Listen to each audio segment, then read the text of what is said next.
हातकणंगलेमधून बच्चू कडू महायुतीच्या उमेदवाराविरोधामध्ये दंड थोपटणार आहेत। आमदार बच्चू कडू राजू शेट्टींचा प्रचार करणार आहेत। राजू शेट्टी यांना निवडून आणण्यासाठी सर्व प्रयत्न करणार असं बच्चू कडू म्हणाले।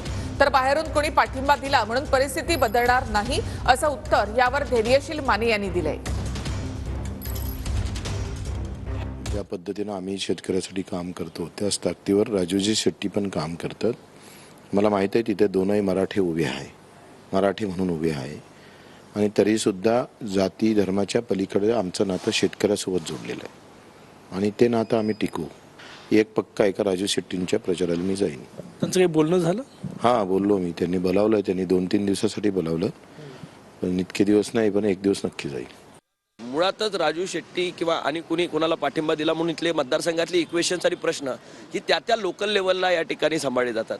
इथं असणारे प्रश्न, इथं असणारी परिस्थिती, आज कामातनं या ठिकाणी आम्ही पुढे ज्यावेळी जातो त्यावेळी चांगलं काम करून या ठिकाणी लोकांच्यापर्यंत जातो। इथं असणारी परिस्थिती, इथल्या लोकल परिस्थितीवर त्याचा काहीही परिणाम बाहेरनं कुणी कोणाला पाठिंबा दिला म्हणून त्या ठिकाणी होत नाही। मागेही या ठिकाणी त्यांच्या विरोधात इलेक्शन लढले आणि ज्यावेळी माझा चेहराही लोकांना माहिती नव्हता त्यावेळी या ठिकाणी त्यांना मी इलेक्शनमध्ये जो निकाल आपण बघताय तो पाहिलाय।